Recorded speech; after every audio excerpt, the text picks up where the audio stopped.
dan tamat asli. Tiada kata yang manis selain ucapan syukur kepada Bapa di surga buat kasih-Mu yang berlimpah, dan kami merasakan kebaikan Engkau sedemikian rupa, dan kami masih bisa bernapas, dan kami ada sebagaimana ada karena Tuhan. Dan sebelum kami mengadakan atas lain, kami utamakan dia segala-galanya, mengadakan mesbah keluarga, mesbah pribadi, dan naikkan pujian penyembahan, naikkan doa syafaat, dan kami rindu mengangkat renungan firman-Mu. Roh Kudus, urapi hamba-Mu, urapi kami yang mendengarkannya, sehingga butir firman-Mu menjadi berkat buat kami. Haleluya. Amin.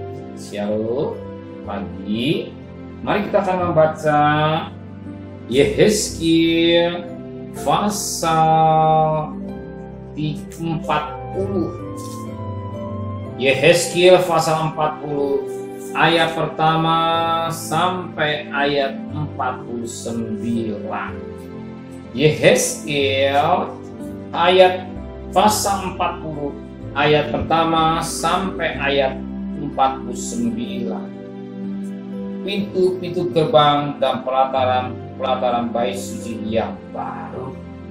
Dalam tahun ke-25 sesudah pembuangan kami, yaitu pada permulaan tahun pada tanggal 10 bulan itu, dalam tahun ke-14 sesudah kota itu ditaklukkan, pada hari juga kuasa Tuhan meliputi aku, dan dibawanya aku dalam penglihatan ilahi ke tanah Israel, dan menempatkan aku di atas sebuah bumi yang tinggi sekali. Di atas itu di hadapanku ada yang menyerupai bentuk kota. Kesanalah aku dibawanya, dan lihat ada seorang yang kelihatan seperti tembaga, dan di tangannya ada tali lenan berserta tongkat pengukur, dan ia berdiri di pintu gerbang. Orang itu berbicara kepadaku, hai anak manusia, lihatlah dengan teliti dan dengarlah dengan sungguh-sungguh, dan perhatikan baik-baik segala sesuatu yang kuperlihatkan kepadamu. Sebab untuk itulah engkau dibawa kemari, supaya engkau memperlihatkan semuanya kepadamu. Beritakanlah engkau sesuatu yang kulihat pada kaum Israel. Lihat, di luar bait bangunan itu ada tembok seluruh keliling bangunan itu, dan di tangan orang itu ada tongkat pengukur yang panjang 6 hasta. Asasus tapak tangan lebih panjang dari hasta biasa. Ia mengukur tembok itu, tebalnya 1 tongkat dan tingginya 1 tongkat. Lalu ia sampai ke pintu gerbang yang menghadap ke timur, dan menaiki tangganya. Ia mengukur ambang dari pintu gerbang itu 1 tongkat lebarnya. Kemudian ia mengukur kamar jaga panjangnya 1 tongkat dan lebarnya 1 tongkat, dan jarak antara 2 kamar jaga ada 5 hasta. Dan ambang pintu gerbang sebelah dalam yang dekat balai gerbang itu ada 1 tongkat. Kemudian ia mengukur balai gerbang itu 8 hasta, dan tiang temboknya 2 hasta, dan balai itu ada di sebelah dalam. Mengenai kamar-kamar jaga yang di pintu gerbang sebelah timur itu ada 3 kamar pada tiap sisi. Ketiga dia sama ukurannya, dan kedua tiang tembok pada kedua sisi sama juga ukurannya. Ayat yang ke 38, ada juga sebuah bilik yang pintunya di balai gerbang, dan di sana orang membasuh korban bakaran. Dalam balai gerbang itu ada 2 meja sebelah sini, dan 2 meja sebelah sana tempat menyembelih korban bakaran, korban penghapus dosa, korban penebus salah. Di samping kiri balai gerbang, di sebelah luar ada 2 meja, dan di samping kanan balai gerbang 2 meja. Jadi pintu gerbang itu ada 4 meja sebelah sini, 4 meja sebelah sana, semuanya 8 meja di situ untuk tempat penyembelihan korban. Ayat yang ke-46, dan bilik yang mukanya menghadap ke utara ada bagi imam-imam yang bertugas di mesbah. Mereka ini adalah Bani Zadok, dan hanya golongan inilah dari Bani Lewi yang boleh mendekat oleh Tuhan untuk menyelenggarakan kebaktian. Lalu yang mengukur pelataran dalam itu suatu 4 persegi, dan panjangnya 100 hasta dan lebarnya 100 hasta. mesbah ada di hadapan bait suci. Lalu banyak aku balai bait suci, dan ia mengukur tiang-tiang temboknya. Tebalnya 5 hasta dan sebelah sini, dan 5 hasta sebelah sana.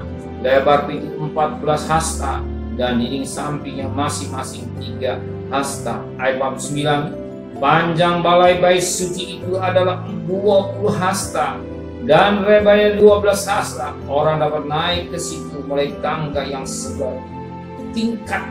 Dan dekat kedua tiang tembok itu ada 2 tiang, satu sebelah sini dan satu sebelah kanan. Puji Tuhan.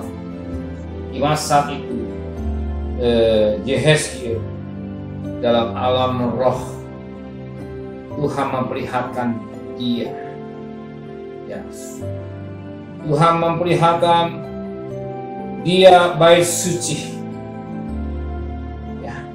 Dikatakan pada ayat yang kedua, dalam penglihatan ilahi ke tanah Israel, dan menempati Yehezkiel di atas sebuah gunung yang tinggi sekali. Di hadapanku ada yang menyerupai bentuk kota. Apa bentuk kota itu? Itu di dalam dikatakan Yerusalem baru. Yerusalem baru, sebagaimana dalam Wahyu pasal 21 ayat yang ke-10. Lalu di dalam roh ia membawa aku ke atas sebuah gunung yang besar yang tinggi, dan menunjukkan kepada kota yang kudus Yerusalem turun dari surga dari Allah.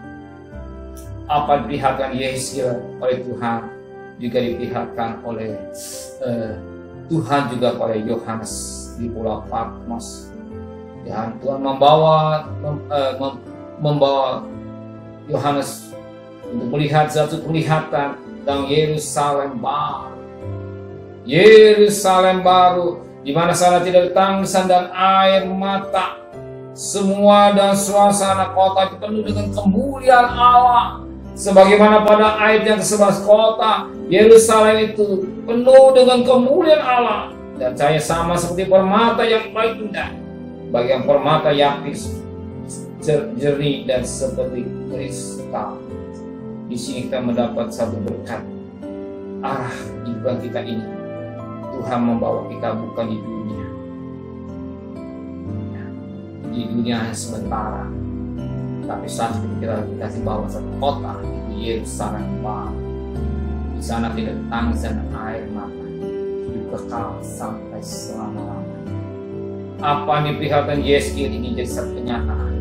Kota Yerusalem baru, ya, itu bait Allah atau surga. Yerusalem baru, ya, itu jadi keindahannya. Betapa penting kita mau bertemu dengan Tuhan, masuk Yerusalem baru. Sebab yang najis tidak boleh masuk kota Yerusalem baru, yang kotor tidak boleh masuk Yerusalem baru. Hanya yang kudus yang masuk boleh Yerusalem baru, ya. Sebab Tuhan katakan yang najis, yang kudus tidak boleh masuk ke Yerusalem baru. Sebagaimana Wahyu 21 pada ayat yang ke-21, tapi tidak akan masuk ke dalamnya sesuatu yang najis, atau orang yang melakukan kekejian atau dusta, tapi hanya mereka yang namanya tertulis dalam kitab kehidupan anak domba. Itulah yang masuk Yerusalem baru. Betapa penting kita menjaga kesucian hidup.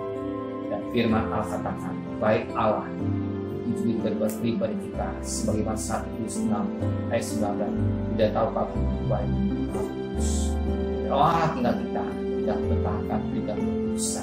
Jangan bermain-main dosa. Supaya hidup ini kita boleh berkenan kepada Tuhan.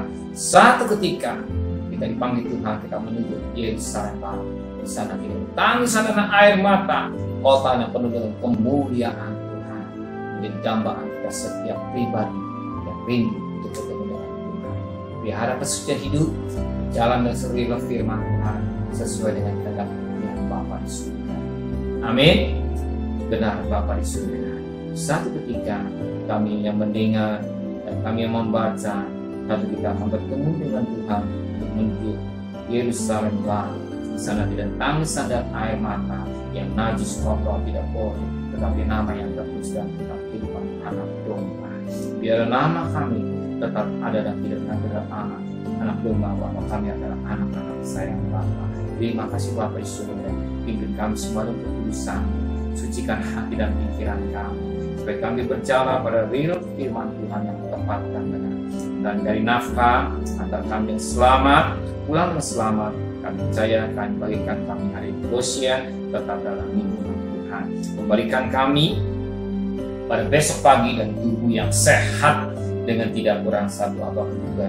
Kami berdoa untuk menaikkan doa syafaat untuk Bapak Presiden, Wakil Presiden, para menteri, para gubernur, para bupati, para wali kota, para camat, para lurah, para RW, para RT, para medis, para relawan, para TNI, para Polri, bahkan mereka-mereka yang bekerja di depan Tuhan. Berperang melawan virus corona, berikan hikmat yang dari Tuhan, berkat pelihara mereka semua, hikmat dari Tuhan, pelihara keluarga yang sebagaimana pelihara. Dan kami bersyukur dan berterima kasih kepada Engkau selalu. Kami melihat bahwa Engkau sangat mencintai tangan Indonesia yang sudah hampir habis Tuhan, yang sakit mulai berkurang banyak, tapi yang sembuh semakin banyak, yang melalui vaksin mereka mau taat dengan baik. Terima kasih Bapa di surga, sedang kekasih. Terimalah berkat nikmat dari Allah Bapa, cinta kasih sayang dari Tuhan Yesus Kristus, dan berkat Roh Kudus di atas darah hari ini sampai Maranatha. Tuhan Yesus datang. Yang cinta Dia katakan amin.